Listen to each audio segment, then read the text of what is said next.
Biz bu maqsad sari har kuni qadam ba qadam intildik.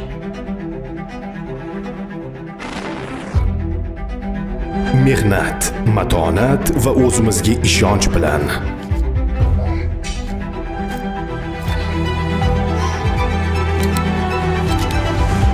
Va mana shu lahza yetib keldi.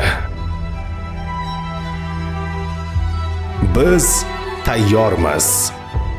13 apreldan 19 aprelgacha Armaniston poytaxti Yerevanda xokkey bo'yicha jahon chempionati o'tkaziladi.